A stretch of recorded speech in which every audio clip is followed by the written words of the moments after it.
अस्सलाम वालेकुम, welcome to my channel cook up with Saima. आज मैं बनाने जा रही हूँ बैंगन और पालक के बहुत ही डिफरेंट और यूनिक किस्म के पकोड़े। इस रेसिपी को बहुत कम लोग जानते हैं। यहाँ मैंने ली है पालक के कुछ पत्ते लिए हैं और ये बहुत बड़े साइज़ के नहीं हैं, नॉर्मल साइज़ के हैं। तो बस इनकी इस तरह से डंडियाँ हटा लेंगे और इस तरह से सारे पत्तों की हमने डंडियाँ हटा लेनी है और जस्ट हमने पत्ते लेने हैं। बैंगन और पालक के ये पकोड़े जो है बहुत ही डिफरेंट और यूनिक सी रेसिपी है, लेकिन आप अगर इनको अफ्तार में बनाएंगे और आप जानते हैं कि अफ्तार में पकोड़े जो है वो दस्तरखान की शान है, जान है। इसके बग़ैर अफ्तारी बिल्कुल भी कंप्लीट नहीं होती। तो पकोड़े जितने भी किस्म के हों, पकोड़े ख़त्म हो जाते हैं। सब लोग पकोड़े ही शौक़ से खाते हैं। तो पालक और बैंगन के पकोड़े ना सिर्फ बड़े बल्कि बच्चे भी शौक़ से खाएंगे। पालक बच्चों और बड़ों सबके लिए बहुत अच्छी है। बैंगन ये भी वेजिटेबल है, ये भी बहुत अफादियत रखती हैं। तो इसके साथ ही हम इस तरह से इनको पकोड़ों को बनाएंगे कि ये बच्चे और बड़े दोनों शौक़ से खाएंगे। ठीक है, पालक की देखें मैंने सारी डंडियाँ हटा ली हैं। पालक के पत्तों को पहले मैंने धो लिया था और देख लें अब ये ड्राई हो चुके हैं।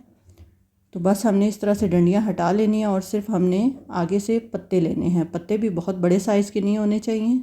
ये देख लें, इस तरह से मीडियम साइज़ के पत्ते लेने हैं हमने सिर्फ। और इसके अलावा बैंगन को भी मैंने धो लिया था। ये देखें, हमने इसको आगे से काट लेना है। तो अगर आपके पास गोल शेप वाले बैंगन नहीं हैं, दूसरे हैं तो जो लंबाई में आते हैं, तो उनके भी इसी तरह से आप पकोड़े बना सकते हैं। ठीक है, आप अपनी मर्ज़ी से किसी भी शेप में इनको काट सकते हैं। बस ये ऊपर वाला हिस्सा हटाने के बाद मैं देखें इनको इस तरह से छुरी की मदद से बिल्कुल बारीक बारीक जैसे हम आलू काटते हैं इस तरह से काट रही हूँ। तो आप कटर से भी काट सकते हैं, लेकिन छुरी से भी बहुत अच्छे से ये एक ही साइज़ के कट जाएंगे। ये देखें, इस तरह से ये साइज़ रखना है हमने इनके मोटाई का, बहुत ज़्यादा मोटे नहीं रखने। तो बस इस तरह से मैं सारे बैंगन काट लूँगी। ये देखें, मैंने बैंगन काट लिए हैं और साथ ही पालक भी हमारी रेडी है। बैंगनों को काट के हमने ज़्यादा देर नहीं रखना, वरना ये काले हो जाएंगे। बैंगन को काटने के बाद हमने फ़ौरन इनके पकोड़े बना लेने हैं। अगर आपने पहले काट दिया है तो इनको आप पहले पानी में डिप करके रख दीजिएगा। चलिए पहले बैटर तैयार कर लेते हैं। यहाँ मैंने लिया है एक बाउल और इसमें ले रही हूँ 1 कप के करीब बेसन। ठीक है, ये 1 कप बेसन है, तो इतने पकोड़ों के लिए ये काफ़ी होगा।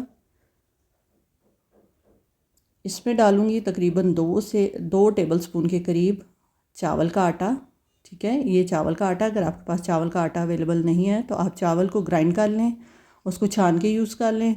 नहीं तो आप कॉर्नफ्लोर भी डाल सकते हैं। इससे क्या होगा कि पकोड़े हमारे जब बन के तैयार होंगे बहुत क्रिस्पी से होंगे, बिल्कुल सॉफ्ट नहीं होंगे, क्रिस्पी से होंगे और बहुत ही मज़ेदार होंगे।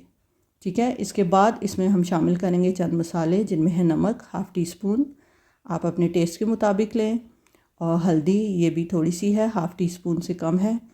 और इसके अलावा इसमें जाएगी लाल मिर्च, ये 1 टीस्पून के करीब है। और आप चाहे तो चिली फ्लेक्स इस्तेमाल कर सकते हैं। और ये है अजवाइन। ठीक है, अजवाइन मैंने बहुत थोड़ी सी ली है। इसको ऐसे हाथों से मसल के आपने इसमें डालना है, इससे बड़ी ज़बरदस्त सी खुशबू और टेस्ट आता है। ठीक है, इन सब चीज़ों को डालने के बाद हम अच्छे से मिक्स कर लेंगे। ठीक है, ताकि ये सारे मसाले, बेसन और चावल का आटा अच्छे से मिक्स हो जाए। उसके बाद हमने थोड़ा थोड़ा करके इसमें पानी डालना है। ये देखिए, सेम इस तरीके से आपने सारा पानी एकदम नहीं डालना, फिर उससे क्या होगा कि मे बी आपका बैटर बिल्कुल पतला हो जाए। तो इस तरह थोड़ा थोड़ा पानी डाल के हमने इसको बहुत स्मूथ सा बैटर तैयार करना है। ये देखें, सेम इस तरीके से ये देखें हमारा इस तरह का बैटर रेडी होना चाहिए। ये किसी किस्म की गोई गुठली नहीं है और बहुत स्मूथ सा बैटर हमारा रेडी हो चुका है। देखिए, इस तरह का होना चाहिए, इससे ज़्यादा गाढ़ा भी नहीं होना चाहिए और बहुत पतला भी नहीं। इसके बाद इसमें डालूँगी 1 टेबलस्पून के करीब हरा धनिया, बिल्कुल बारीक काट के, को बारीक चॉप किया हुआ। इससे ये है बहुत अच्छी खुशबू आएगी, बहुत अच्छा फ्लेवर आएगा। और उसके अलावा जब हमारे पकोड़े तैयार होंगे तो उनमें भी इसका कलर बहुत ही खूबसूरत लगेगा। इसके अलावा एक और चीज़ जो हमने इसमें ऐड करनी है वो है कुकिंग ऑयल। ठीक है। यहाँ पे हमने इसमें 1 टेबलस्पून के करीब कुकिंग ऑयल डालना है। ठीक है, ये कुकिंग ऑयल डाल दिया मैंने। कुकिंग ऑयल डाल के इसको अच्छे से मिक्स कर लेंगे। इससे क्या होगा कि हमारे जब पकोड़े बनेंगे बहुत क्रिस्पी से होंगे। ठीक है, कुकिंग ऑयल डालने से हमारे पकोड़े क्रिस्पी से रेडी होंगे। तो बस हमारा बैटर तकरीबन बिल्कुल रेडी हो चुका है।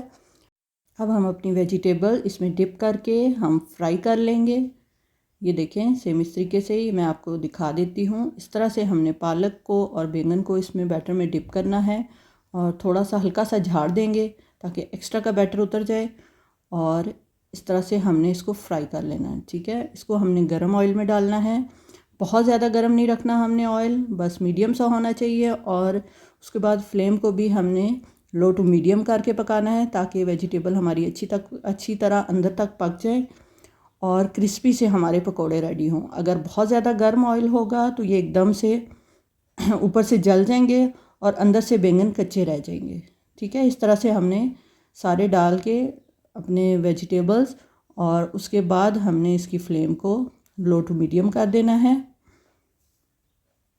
यहाँ पे हमें इसको फ्राई करते हुए तकरीबन 4 से 5 मिनट लगेंगे और हमारे पकोड़े अच्छे से फ्राई हो जाएंगे। एक तरफ से पकोड़े पक जाएं तो फिर हमने इनको पलट देना है ताकि ये दोनों तरफ से कुक हो सके। और बस एक दफ़ा पलट देने के बाद आप जितनी मर्जी दफ़ा चम्मच चलाएं, ये पकोड़ों के ऊपर से बैटर हमारा अलग नहीं होगा। बेसन सेम इसी तरह से लगा रहेगा।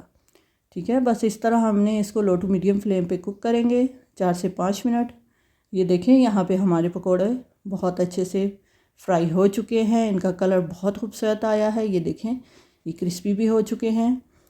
तो बस अब हम इनको निकाल लेंगे वन बाय वन।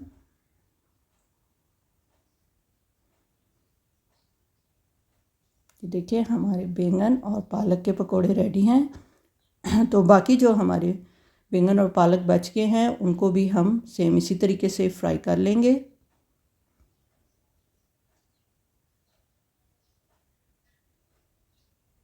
देखें, बाकी जो हमारे पालक बच गई थी हम उसको फ्राई कर रहे हैं सेम इसी तरीके से।